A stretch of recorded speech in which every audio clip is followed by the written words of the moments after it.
यहू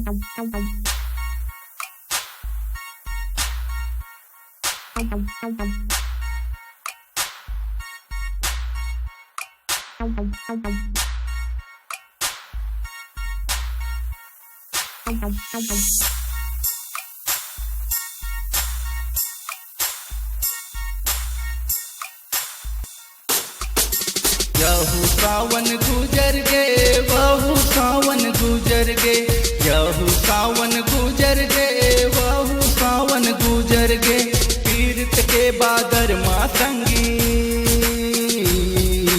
पीरत के बादर माँ संगी, गम के आंधी उमड़ गे। ठीक से गए खुद को साबित करते करते, खुद को साबित करते करते तरीके गलत हो सकते हैं, तरीके गलत हो सकते हैं, पर मेरी मोहब्बत में, मेरी मोहब्बत में। यहू सावन गुजर गे, वहू सावन गुजर गे, यहू सावन गुजर गे, वहू सावन गुजर गे।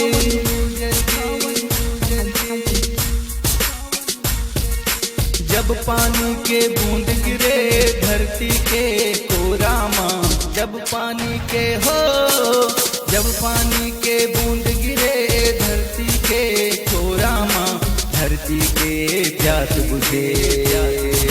Listen to me, आया सावन का महीना, तू है ब्यूटीफुल हसीना, तेरे बिना नहीं जीना।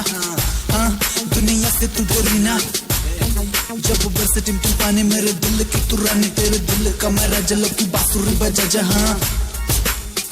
ओ ये अब तू दूर जावे ना, मुझे न सतावे ना, सावन दे महीने विच आग तू लगावे ना। धरती के प्यास बुझे सावन के अघोरा माँ, मोर माया के बादरे हा, मोर माया के बादर हा, नहीं जानो कहाँ लुका गे, नहीं जानो कहाँ लुका गे। यहू सावन गुजर गे, वहू सावन गुजर गे, यहू सावन गुजर गे, वहू सावन गुजर गे। जो पीता हूँ तो जीता हूँ, जो जीता हूँ तो पीता हूँ, तूने जो जख्म दिए कुड़िए दिन रात मैं सीता हूँ। जो आदत पड़ गई पीने की, तब प्यास बुझी मेरे सीने की, तू छोड़ के मुझको चली गई, फिर क्या मतलब जीने की। सपना के सुंदरी कहत है मोरे मन के अघोरा, सपना के हो, सपना के सुंदरी कहत है मोर मन के अघोरा, नहीं जानो कब होई पूरा,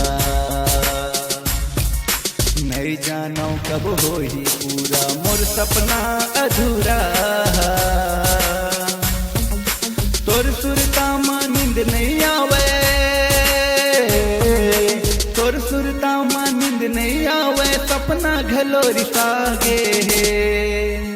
यहू सावन गुजर गे, वहू सावन गुजर गे, यहू सावन गुजर गे, वहू सावन गुजर गे, यहू सावन गुजर गे, वहू सावन गुजर गे, गुजर गे। छत्तीसगढ़।